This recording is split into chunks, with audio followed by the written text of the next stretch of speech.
అందరూ వాళ్ళకి నేర్పించిన ఒక దుర్మార్గమైన ద్విజాతి సిద్ధాంతాన్ని కూకటి వేళ్ళతోటి అక్కడి నుంచి పెకిలించకపోతే మీకు తెలుసు, మీ థింక్ ట్యాంక్ కూడా వచ్చారు ఆవిడ, Christine Fair, Georgetown university professor US. ఆవిడ రాసిన పుస్తకంలో ఆవిడ మెన్షన్ చేశారు, she has interviewed the mothers of several terrorist.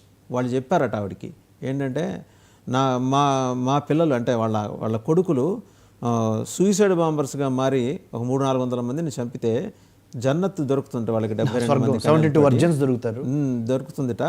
డైరెక్ట్గా దేవుడు వాళ్ళని తీసుకెళ్తాట. మరి మీ కళ్ళెదుట మీ పిల్లలు చనిపోతుంటే బాధ, మాకెందుకు బాధ, మమ్మల్ని స్వర్గానికి మా పేరు రాసిన రికమెండేషన్ లెటర్ తీసుకెళ్లి దేవుడి దగ్గరికి వెళ్తున్నప్పుడు మాకెందుకు బాధ అంటే, వాళ్ళ మెదడులో కూడా ఆ స్థాయిలో విషం, తల్లి స్థానంలో ఉన్న వాళ్ళ మెదడులో కూడా ఆ స్థాయిలో విషం చొప్పించేశారు ఆల్రెడీ.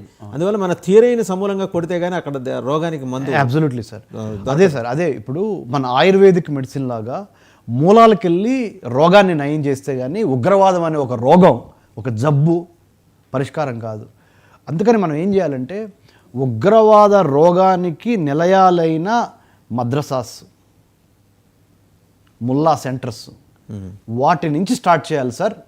ఇది క్లీనింగు, శానిటైజింగ్ ప్రాసెస్. అందుకని నేను అన్నాను, deradicalization of the people of. Sir మీరు యుఎస్ చాలాసార్లు వెళ్ళుంటారు. అవును, యుఎస్ కాలంలో 2-3 దశాబ్దాల్లో చాలాసార్లు వెళ్ళుంటారు. 2001 తర్వాత మద్రసాస్ ప్రెజెన్స్ అక్కడ చూసారా మీరు?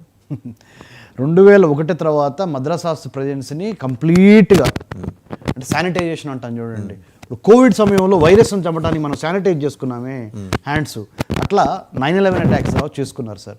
అదే ఇప్పుడు పాకిస్తాన్లో జరగాల్సింది ఏంటంటే శానిటైజేషన్ ఆఫ్ మద్రసాస్. దాన్ని మనం డీరాడికలైజేషన్ అంటున్నాం. నెంబర్ 1 అది. నెంబర్ 2, పాకిస్తాన్ మాట్లాడితే ఏమంటుంది, మా దగ్గర న్యూక్లియర్ బాంబు ఉంది అంటుంది. అరే పిచ్చోడా, న్యూక్లియర్ బాంబుని పేల్చే సత్తా, న్యూక్లియర్ బాంబు అంటే 2 రకాలుగా చూడాలి ఇక్కడ. పిచ్చోడికి రాయిస్తే ఆ రాయితో ఎవరిని కొడతాడో తెలియదు కాబట్టి ఈ మత మౌఢ్యం ఉన్న ఈ పిచ్చోళ్ళని మనం నమ్మకుండా వాళ్ళ న్యూక్లియర్ వెపన్స్ని శానిటైజ్ చేయాలి. ఎలా చేయాలి? Cyber security, cyber shield, cyber warfare ద్వారా అంతర్జాలంలోకి ప్రవేశించి వాళ్ళ న్యూక్లియర్ రియాక్టర్స్ పనిచేయకుండా చేసే సామర్థ్యం కూడా భారత్కి ఉన్నది. ఎక్సలెంట్ అండి. ఇది చేస్తే ఏమవుతుందంటే, వాళ్ళ దగ్గర అతిపెద్ద ఉన్నదని విర్రవీగుతున్నారు చూడండి. వాళ్ళ బల్బు ఏంటో చెప్పనా సార్? 2 వాళ్ళ బల్బులు. నేను సార్ నన్ను క్షమించాలి వాసుదేవన్ గారు, నా భాష మీద ఎప్పుడన్నా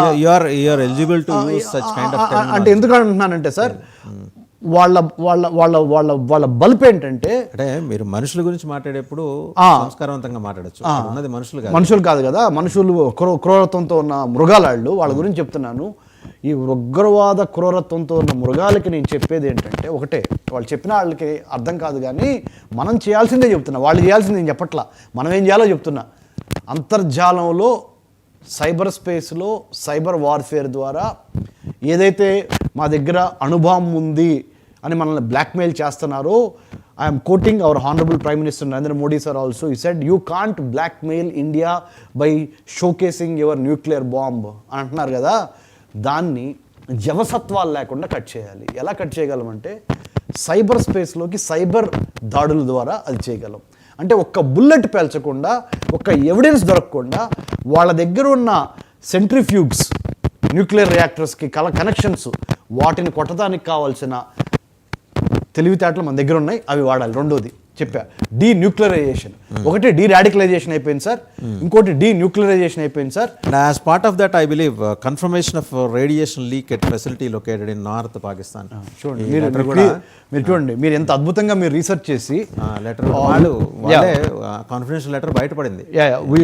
we all have to commend your efforts అండి వాసుదేవన్ గారు. చాలా సీరియస్గా, సిన్సియర్గా జర్నలిజంకి ఇది ఒక సాక్ష్యం. ఇది విత్ రీసెర్చ్ రిపోర్ట్స్ బయటికి రావటం. This is the new trend of journalism that you have started. వాళ్ళ నార్త్ పాకిస్తాన్లోని ఆ facilities confidential immediate release 13th May 2025. Confirmation of radiation leak at facility located in northern region. The government of Pakistan, though the National Radiological Safety Division (NSRD) confirms the detection of a radiation leak incident at a licensed industrial logical site located in దాని repercussions కూడా start అయినాయి. Administrative zone. Engineer Rafiq ఆయన సంతకం పెట్టారు. Public advisory general Malik Asad Rafiq, director general NRSD. NRSD ఏంటంటే national radiological safety division of Pakistan. This is not given by India. ఇది భారత ప్రభుత్వం ఇచ్చింది కాదు, పాకిస్తానీ ప్రభుత్వము అఫీషియల్గా రిలీజ్ చేసిన డాక్యుమెంట్ని మీరు 99 టీవీలో మరి మన తెలుగు వారందరికీ, మన భారతీయులందరికీ చూపిస్తున్నారు. ఆయన కన్ఫర్మ్ చేశారు. చేశారు. అంటే మీకున్న అణ్వాయుధాలకి సంబంధించిన శాస్త్ర సాంకేతిక రంగాలకు సంబంధించిన న్యూక్లియర్ రియాక్టర్స్ని కాపాడుకోవటం కూడా, పబ్లిక్ సేఫ్టీ సెక్యూరిటీ కూడా ఇవ్వలేని దుస్థితిలో ఉన్న పాకిస్తాన్కి 100% దీన్ని ఉపయోగించే రైట్ సమర్థత లేదు, అవకాశము లేదు, అర్హత లేదు. So this is number 1 sir. So ఒకటి డీరాడికలైజేషన్ అయిపోయింది సార్.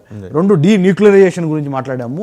3వది అతి ముఖ్యమైనది సార్, అది చెప్తాను సార్. ఒకటి ఒక్క నిమిషం అండి, చెప్పండి సార్. ఈ ఎన్ఆర్ఎస్డి రిపర్కషన్స్కి సంబంధించి మనకి అంతున్న ఇన్పుట్స్ ఇస్లామాబాద్ నుంచి ఏంటంటే already hundreds of people from north Pakistan region వాళ్ళు they were admitted in Islamabad general hospital with loss of eyesight. అలాగే మల్టిపుల్ ఆర్గాన్ ఫెయిల్యూర్, బహుళ శారీరక వ్యవస్థలో మల్టిపుల్ ఆర్గాన్స్ ఫెయిల్యూర్స్ తోటి సఫర్ అవుతూ కూడా అడ్మిట్ అయిన పరిస్థితి ఉంది. దాంట్లో చాలామంది ఆర్మీ ఆఫీసర్స్ కూడా ఉన్నారట. చాలామంది అక్కడ, అంటే అది since it's defence vital establishment, army officers are also there, వాళ్ళు కూడా అడ్మిట్ అయి ఉన్నారు.